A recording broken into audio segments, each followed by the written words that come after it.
everyone, I'm Dave Thomas, and this time I am building the LOC MMA-2 motor mount adapter, and this allows using 29mm motors in a 38mm motor tube that you'd find on high power rockets.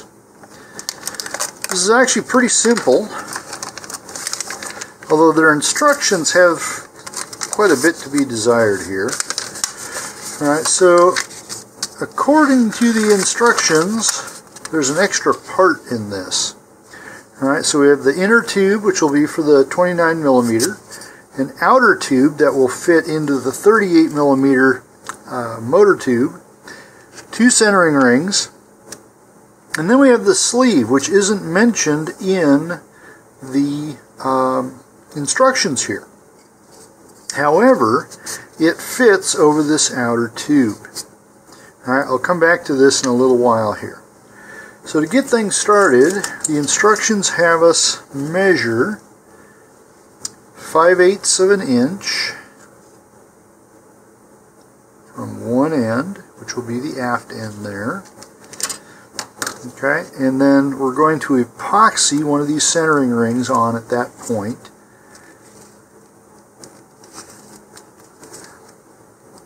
They're very tight. Okay, right now I'm just going to dry fit it. Alright, so that's going to go to there. Now here's where we have a discrepancy. Alright, so according to the instructions for the MMA-2, there should be 3.5 inches between this ring and the forward ring. Alright, so let's just go ahead and do that. Okay, so if we measure 3.5 inches is going to be about there. A little more. Okay, now I'm not marking this yet. There's 3.5 inches.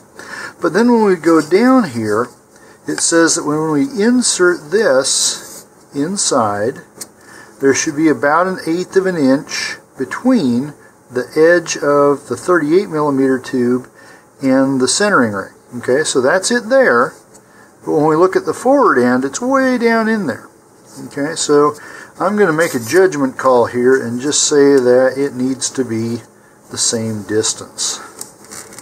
Alright, so if we bring it up to about there and put this in. Alright, that one's a little bit too close. I can just back that down a little bit.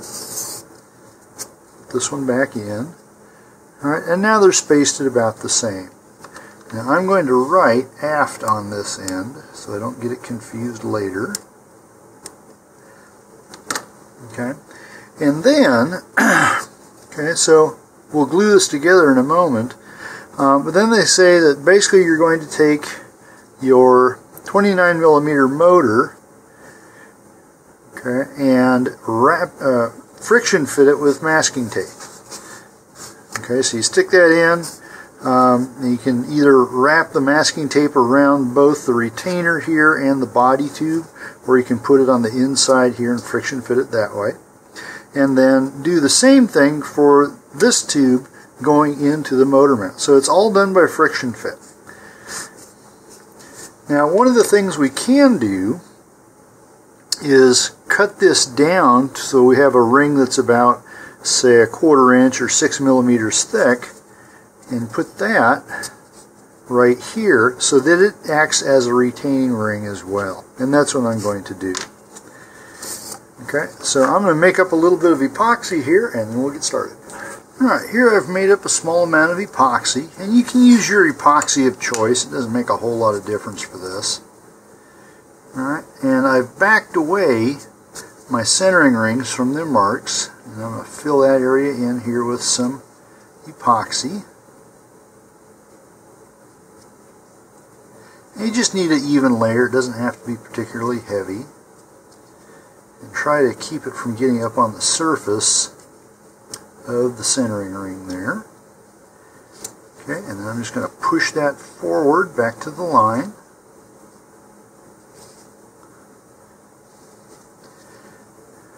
Okay, I'm going to do the same thing for the forward centering ring here.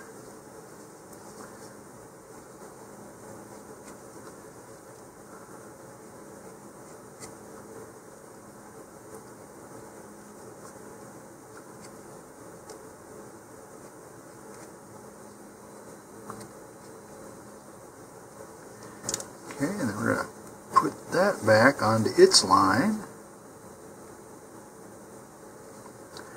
That, make sure that we got them all perpendicular there.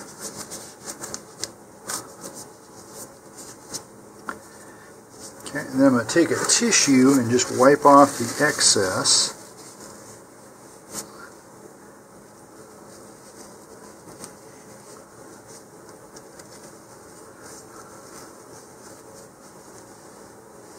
Okay, and then we're going to put a small amount on the opposite side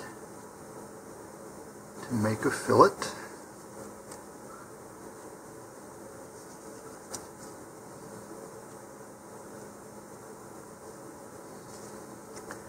And the same for this one.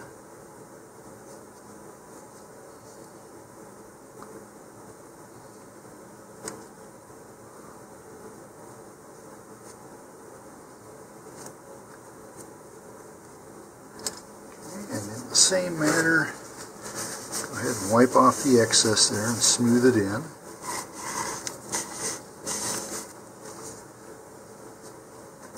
Alright, and then on the larger tube here, on the forward end, we're going to put some down inside that will be below where the ring hits, so that when we do push it in, the ring will be pushed through the epoxy.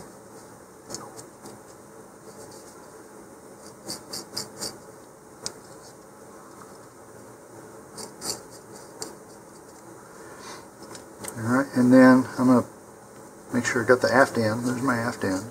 Alright, so forward end in. Now before I push it all the way up, I'm going to put some epoxy on the inside of the aft end here, so that when the aft centering ring gets pushed through, it will also go through the glue.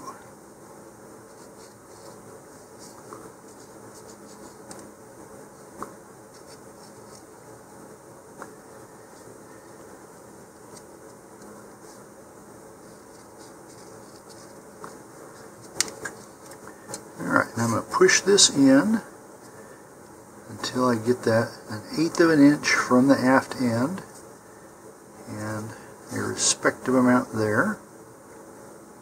Okay, it looks like I might need to put some more fillets in, but before I do that, now I'm going to take some more here. Alright, I'm going to run this right around the aft end of the outer tube.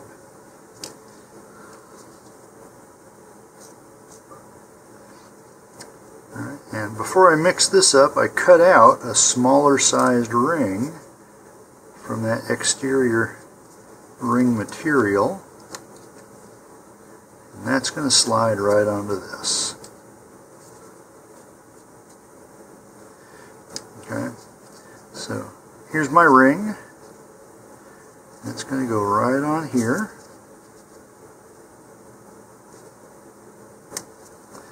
Alright, and we want it flush with the tube. Just like that. Now that's going to provide a retaining ring for the entire thing there. Okay, we'll just take a little bit more. Might have to make up some more, but depending on how you're get back in there.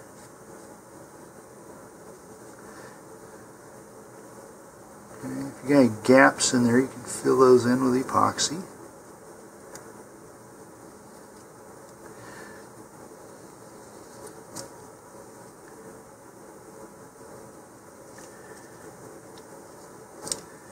Okay, and I give this one last wipe here. Alright, and then I'm going to let that whole thing cure. My epoxy has set up, so I'm going to show you how this can go together. So here I've got a 29mm motor. I'll put that in here,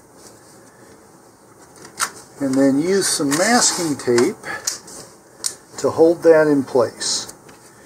Right, now since this has a retainer ring on there, you really don't need to friction fit inside. Instead, we can just wrap this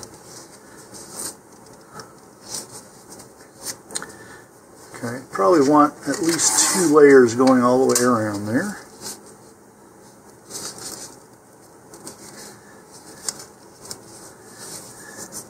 Alright, and then just kind of fold it all in.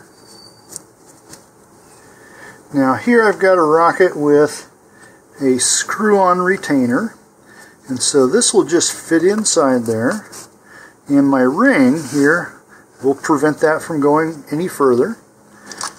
Alright, and then we just need to put on the retainer. It's got a little play in there, but it's not going to hurt anything. Okay, and this will be pretty much ready to go. You just install your igniter and count down to launch. Okay, now if you're using an engine mount that doesn't have a retainer on it like this, then you're going to need to friction fit it.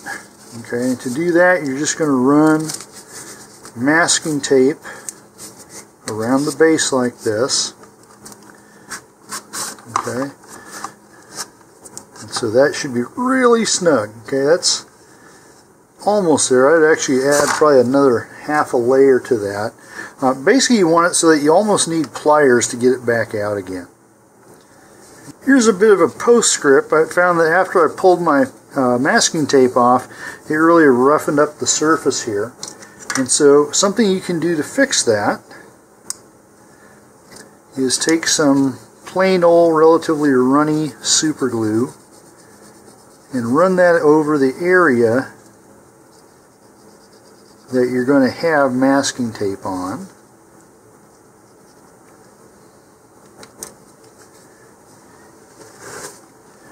Okay, and then just wipe that off immediately after. Alright, and if you need to, add more and do the same thing. And that should prevent the tape from sticking and peeling up the cardboard. If it makes it too thick, just sand it a little bit. Now, you might be thinking to yourself, why can't I put a screw-on retainer onto the motor mount adapter? Okay, so maybe I could put on a 29mm retainer on this end. Well, I did think of doing that, and I put one of these Estes retainers on. The problem I found is that you can't get the retainer ring over, and that's true of the Aeropack mount. It's also true of the Launch Lab Rocketry polycarbonate mount. So it seemed like a good idea at the time, but it doesn't work. Now, this isn't my favorite motor mount adapter, but it is fairly inexpensive, and you can use it in almost any type of 38mm rocket. So, hope this works for you. Have a great launch and a safe recovery, and please stay tuned for more of my videos.